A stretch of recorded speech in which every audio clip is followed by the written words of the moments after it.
आज इस वीडियो में हम लोग जानने वाले हैं कि IBAC-IO2 का फॉर्म कैसे भरना है। उसके लिए हम लोग IB का ऑफिशियल वेबसाइट खोलेंगे। यहाँ पे जो सेकंड नंबर पे नोटिफिकेशन दे रखा है, इस पे हम लोग क्लिक करेंगे। जैसे इस पे क्लिक करेंगे तो एक PDF ओपन होगा। उस PDF में फॉर्म का लिंक दे रखा है, या तो हम लोग वहाँ से अप्लाई कर सकते हैं या फिर हम लोग सरकारी रिजल्ट का वेबसाइट ओपन करेंगे। वहाँ पे ऊपर ही दे रखा है ACIO2 का फॉर्म फिलअप करने के लिए, वहाँ से क्लिक कर सकते हैं।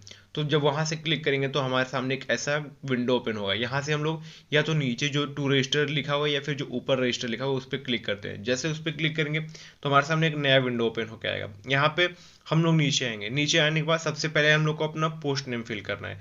जो भी जिस पोस्ट के लिए आप भर रहे हैं फॉर्म, वो आपको यहाँ पे फिल करना है। तो हम लोग यहाँ पे सिर्फ एक ही पोस्ट के लिए फिल कर रहे हैं, तो सबसे पहले हम लोग उस पोस्ट को चूज करेंगे। फिर जो आपका नाम होगा, जैसा कि आपका जो नाम मैट्रिकुलेशन में दे रखा है, 10th में दे रखा है, आप उसके अकॉर्डिंग अपना नाम एग्जैक्ट वैसा ही भरेंगे। उसके बाद हम लोग स्क्रॉल करके नीचे आते हैं। वहाँ पे आपको अपना मोबाइल नंबर देना है। जो भी आपका मोबाइल नंबर 10 डिजिट का है, वो आपको अपना मोबाइल नंबर फिल करना है। फिर जो आपको अपना मोबाइल नंबर है, उसको आपको कंफर्म करना है। दोनों मोबाइल नंबर आपका सेम होना चाहिए। जो मोबाइल नंबर है और जो कंफर्म मोबाइल नंबर है, वो दोनों आपका सेम होना चाहिए। फिर उसके बाद नीचे आपका ईमेल एड्रेस दे रखा है, आपको अपना ईमेल एड्रेस डालना है। याद रखिएगा, जो आपका ईमेल एड्रेस का सारे कैरेक्टर्स हो वो स्मॉल लेटर्स में हो। और फिर आपको जो अपना ईमेल एड्रेस है उसको कंफर्म करना है। दोनों ईमेल एड्रेस और कंफर्म ईमेल एड्रेस दोनों सेम होने चाहिए, तभी आपका ये फॉर्म कंप्लीट होगा। इसको भरने के बाद आप अपना ईमेल वेरीफाई करेंगे कि दोनों जो ईमेल है वो आपका एग्जैक्ट मैच हो रहा है कि नहीं। दोनों ईमेल अगर मैच हो जाता है, मतलब कि कोई भी लेटर मिस्टेक नहीं हुआ है, तो आप फिर स्क्रॉल करके नीचे आएंगे। नीचे आने के बाद आपको आई एग्री पे क्लिक करना है। आई एग्री पे आप क्लिक करेंगे, वो जो बॉक्स है उस पर आप टिक करेंगे। टिक करने के बाद आप नीचे ये जो कैप्चा दे रखा है, उस कैप्चा को आप फिल करेंगे। कैप्चा फिल करने के बाद नीचे आपका रजिस्टर लिखा रखा है, उस रजिस्टर पे आप जैसे ही क्लिक करेंगे तो आपने जो जो डिटेल्स भर रखे हैं वो नीचे एक आपका बॉक्स में आ जाएगा, और उसको आपको वेरीफाई करना है कि आपने उसको सही से भरा है कि नहीं। अगर आपने उसको सही से भरा है तो ये जो बगल में बॉक्स है उसको आपको टिक करना है। अगर आपने सब कुछ सही से भरा है तो उस बॉक्स को आप टिक करेंगे। टिक करने के बाद आप नीचे सबमिट पे क्लिक करेंगे। सबमिट पे क्लिक करने के बाद आपके सामने ये ऑप्शंस खुल के आएंगे। इसमें जो जो आपको भरना है आगे, यहाँ पे सारा डिटेल्स में लिख रखा है कि आपको आगे क्या भरना है, किस चीज़ का जरूरत है यहाँ पे। उसके बाद आप नीचे आई एग्री पे क्लिक करेंगे। आई एग्री पे क्लिक करने के बाद आपका ये फॉर्म ऑटोमेटिक सबमिट हो जाएगा और आपको ऊपर एक ओके का विंडो पॉपअप होगा। जैसे ही आप ओके पे क्लिक करेंगे, आपको सबमिट पे क्लिक नहीं करना है, आपका रजिस्ट्रेशन कंप्लीट हो जाएगा और आपको यहाँ पे एक रजिस्ट्रेशन नंबर देगा। इस रजिस्ट्रेशन नंबर को आपको नोट कर लेना है। जैसे आप इसको नोट कर लेंगे तो फिर यहाँ पे आपको गो टू एप्लीकेशन पे क्लिक करना है।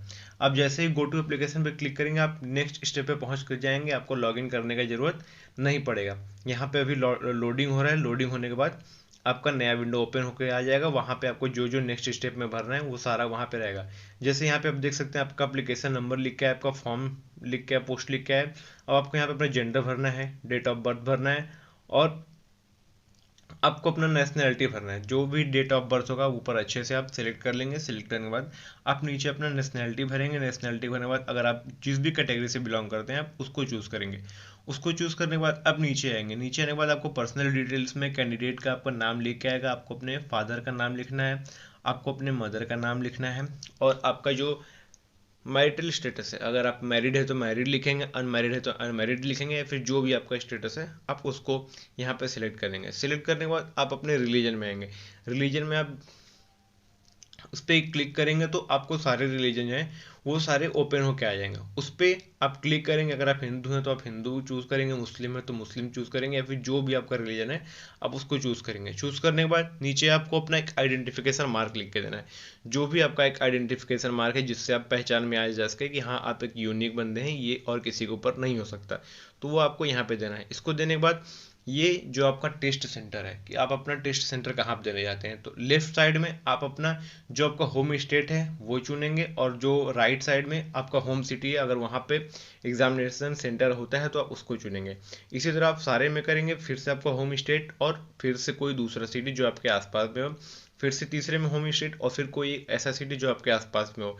फिर ऐसे करके आप पांचों जो टेस्ट सेंटर है आप उसको चूज करेंगे, और पांचों टेस्ट सिटी आप चूज करेंगे। उसको चूज करने के बाद आप नीचे आएंगे। नीचे आने के बाद अगर आप इन सब से बिलोंग करते हैं तो आप यस करेंगे, और अगर नहीं करते हैं तो आप सब में नो नो क्लिक करके आप आगे बढ़ जाएंगे। उसके बाद नीचे अगर आपको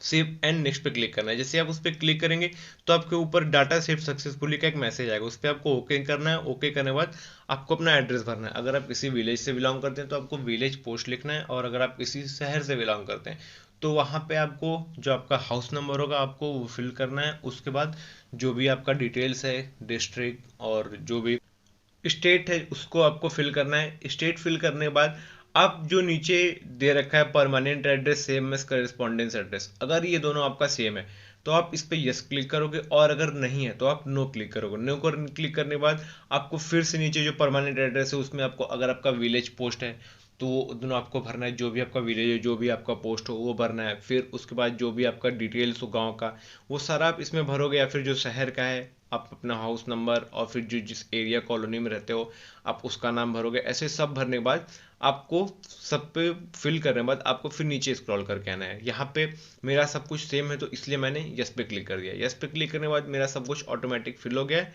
और उसके बाद स्क्रॉल करके नीचे आएंगे। नीचे आने के बाद आप सेव एंड नेक्स्ट पे क्लिक करेंगे। सेव एंड नेक्स्ट पे क्लिक करने के बाद आपको ऊपर एक डाटा सेव सक्सेसफुली है, जब तक मैसेज ना आए तब तक आगे प्रोसीड नहीं करेंगे। इस पे अब इस पे ओके करेंगे। ओके करने के बाद आप अपना हाई स्कूल का जो है कौन सा बोर्ड है आप उसको फिल करेंगे। उसको फिल करने के बाद आप कौन से ईयर में पास किए हैं, आपका जो इंस्टीट्यूट मतलब स्कूल या कॉलेज का जो नेम है आप उसको फिल करेंगे, और आपके हाई स्कूल में कौन कौन से सब्जेक्ट थे, जितने भी सब्जेक्ट थे आपके हाई स्कूल में सबका यहाँ पे सब्जेक्ट कॉम्बिनेशन में उसका नाम होगा। और उसके बाद क्वालिफाइड, अगर आप पास हैं तो उसमें आप यस क्लिक करेंगे, क्योंकि ये पास वालों के लिए तो इसलिए आपको यस ही करना है। और फिर उसके बाद please select any of the following, अगर आपका परसेंटेज था तो परसेंटेज क्लिक करोगे, अगर आपका सीजीपीए था तो सीजीपीए क्लिक करोगे। जितना भी सीजीपीए था आप नीचे सीजीपीए ऑप्टेन में क्लिक कर दोगे। ठीक है, अब जैसे आपका सब्जेक्ट कॉम्बिनेशन है, सब्जेक्ट कॉम्बिनेशन में आपका जो जो 5 या 6 सब्जेक्ट होगा, जैसे इंग्लिश तो आप इंग्लिश लिखोगे, फिर हिंदी लिखोगे, फिर मैथमेटिक्स लिखोगे, उसके बाद आप साइंस लिखोगे, और उसके बाद फिर आप सोशल साइंस लिखोगे, या फिर जो भी आपका सोशल साइंस हो, संस्कृत हो, आर्ट्स हो, जो भी आप उसको फिल करोगे। उसको फिल करने के बाद आप अपना सीजीपीए जितना भी आपने सीजीपीए ऑब्टेन किया था आप उतना सीजीपीए आप अपना यहाँ पे फिल कर दोगे। उसको फिल करने के बाद आप फिर नीचे आओगे। नीचे आने पर आपको जो इंटरमीडिएट का है वहाँ का वो दे रखा है। ठीक है, जैसे आपने हाई स्कूल का फिल किया सेम एज इंटरमीडिएट का है। सबसे पहले आपका जो बोर्ड है आप उसको फिल करोगे। ठीक है, कौन से ईयर में आपने पास किया है आप उसको फिल करोगे।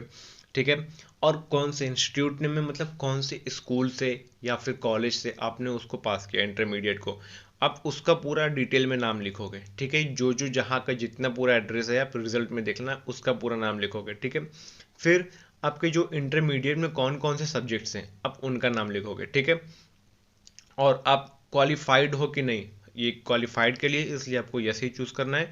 तो अगर आप क्वालिफाइड हो तो आप यस चूज करोगे। ठीक है, और जो सब्जेक्ट्स हैं उनका आपको नाम बता देते कैसे लिखना है। जैसे आपका जो इंग्लिश है, इंग्लिश के बाद जो भी सब्जेक्ट है आप उसको भरोगे, फिर जो सब्जेक्ट है आप उसको भरोगे। आप अपना रिजल्ट देख लीजिएगा, रिजल्ट में जो जो सब्जेक्ट है आप उसको भरिएगा। ठीक है, फिर आप चूज करोगे परसेंटेज या सीजीपीए। अगर आपका परसेंटेज होगा तो परसेंटेज चूज करोगे, सीजीपीए होगा तो सीजीपीए करोगे।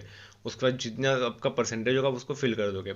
सेम एज आपको ग्रेजुएशन में करना है। ग्रेजुएशन में आपको जो भी आपका ग्रेजुएशन है आप वो चूज करोगे। ठीक है, स्पेसिफिकेशन में आपका कौन सा है, बीकॉम है, बीए है, या फिर बीएससी है, बीटेक है, जो भी आप उसको फिल करोगे। ठीक है, इंस्टीट्यूट कॉलेज नेम में जो भी आपके इंस्टीट्यूट या कॉलेज का नाम है आप उसको फिल करोगे। उसके बाद जो आपका कॉलेज है वो कौन से सिटी में है, ये चीज़ ध्यान रखिएगा।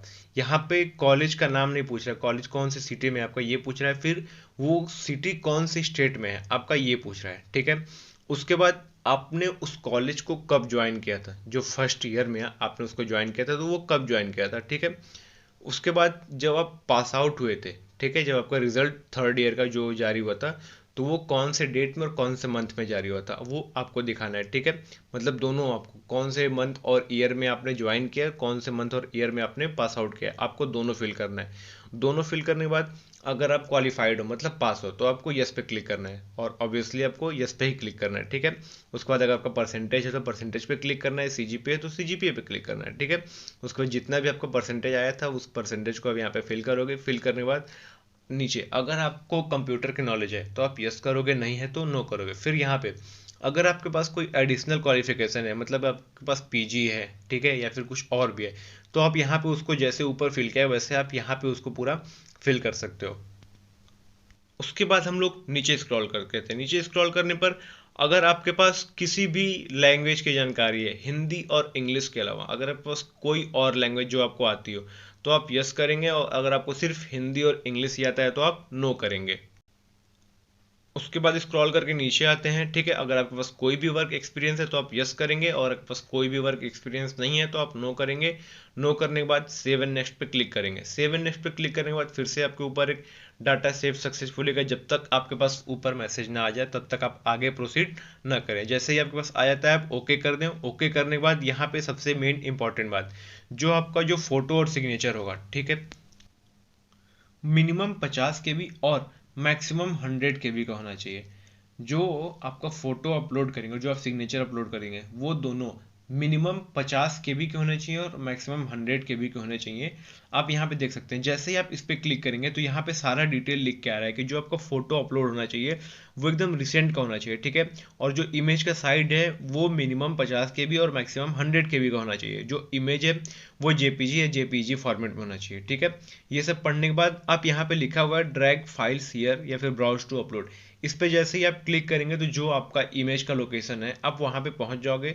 वहाँ पे पहुँचने के बाद आप वहाँ से इमेज को सिलेक्ट करोगे। इमेज सेलेक्ट करने के बाद वहाँ से जैसे आप उसको ओपन करोगे तो आपका इमेज यहाँ पे पेस्ट हो जाएगा। पेस्ट होने के बाद आप यहाँ से ऑटोमेटिकली वो अपलोड हो जाएगा। अपलोड होने के बाद आप नीचे आओगे, नीचे स्क्रॉल करके आप इसको क्लोज करोगे। क्लोज करने के बाद सेम एज आप सिग्नेचर के लिए भी करोगे। सिग्नेचर के लिए आप यहाँ पे क्लिक करोगे।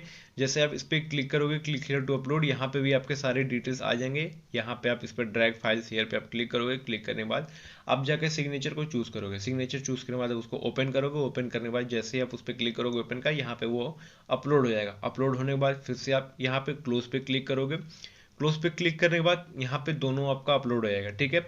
मेन बात, एक बात और, जैसे ही आप दोनों को अपलोड करोगे, ठीक है, आपको सबमिट करने से पहले आपने जो सिग्नेचर और जो फोटो अपलोड किया उन दोनों को आपको एक बार व्यू करना है। अगर आप व्यू नहीं किए हो तो आपका फॉर्म सबमिट नहीं होगा, इसलिए दोनों को एक एक बार व्यू जरूर करना है। उसके बाद नीचे जो सारे ऑप्शंस दिख रहे हैं, जो सारे बॉक्सेस दिख रहे हैं, इस पर आपको टिक करना है।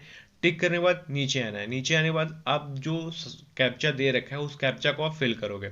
फिल करने के बाद आप चाहते हो कि आपका फॉर्म में अगर कोई एरर है और उसको आप सबमिट करने से पहले आप एक बार देखना चाहते हो कि एरर है या नहीं है, ठीक है, तो उसके लिए आप एक बार प्रीव्यू पे क्लिक कर लो। प्रीव्यू पे क्लिक करने के बाद आपके सामने इस तरह से एक विंडो ओपन होकर आएगा। वहां पे आपका सारा डिटेल्स दे रखा है, जो भी आपने भरा है उसको एक बार आप अच्छे से चेक कर लीजिएगा। चेक करने के बाद पूरा नीचे स्क्रॉल करके अच्छे से आप चेक कर लीजिएगा। अगर आपको लगता है सब कुछ सही है तो आप सबमिट पे क्लिक कर दीजिएगा। सबमिट पे क्लिक करने के बाद यहाँ पे आपका सारा बॉक्सेस यहाँ पे आ रहा है, इस पर आप आई एग्री करेंगे। आई एग्री करने के बाद आपका फॉर्म सबमिट हो जाएगा। सबमिट होने के बाद आपको ये सीधे पेमेंट गेटवे पे ले जाएगा। यहाँ पे आप या तो आप यूपीआई कर सकते हैं, या फिर आप कार्ड पेमेंट कर सकते हो, या फिर आप नेट बैंकिंग कर सकते हैं, जो भी आपको सुटेबल हो। तो मैं यहाँ पे यूपीआई आपको दिखाता हूँ यूपीआई कैसे कर सकते हैं। तो सबसे पहले उसके लिए हम लोग यूपीआई पे क्लिक करेंगे। जैसे हम लोग यूपीआई पे क्लिक करेंगे तो हमारे सामने एक इंटरफेस खुल के आएगा। उसमें यहाँ पे नीचे ऑप्शन रहेगा, या तो हम लोग यूपीआई आईडी से पेमेंट कर सकते हैं या फिर हम लोग क्यूआर कोड से पेमेंट कर सकते हैं। दोनों में से जो आपको सुटेबल हो आप उससे पेमेंट कर सकते हैं। तो यहाँ पे मैं क्यूआर कोड चूज करूंगा। जैसे ही आप क्यूआर कोड चूज करेंगे आपके सामने एक क्यूआर कोड ओपन हो जाएगा। उसको आप अपने किसी भी पेमेंट ऐप से आप उसको स्कैन करके आप पेमेंट कर देंगे। जैसे ही आप पेमेंट करेंगे तो आपके सामने एक कन्फर्मेशन पेज खुल के आएगा, उसको आप प्रिंट कर लीजिएगा। प्रिंट करने के बाद आप उसको सबमिट कर देंगे। जैसे ही आप फाइनल सबमिट मारेंगे तो आपके सामने एक फॉर्म खुल के आएगा, उसको आप प्रिंट करके सेव कर लीजिएगा ताकि बाद में वो आपके लिए हेल्पफुल रहेगा। ये रहा फुल वीडियो। आशा करते हैं कि ये वीडियो आपके लिए हेल्पफुल रही होगी। अगर आपके लिए ये वीडियो हेल्पफुल रही तो प्लीज़ इस वीडियो को लाइक करें और चैनल को सब्सक्राइब करें। और अगर आपको कहीं भी कोई दिक्कत आती है तो कमेंट में मुझसे पूछ सकते हैं, मैं आपका ज़रूर हेल्प करूँगा। थैंक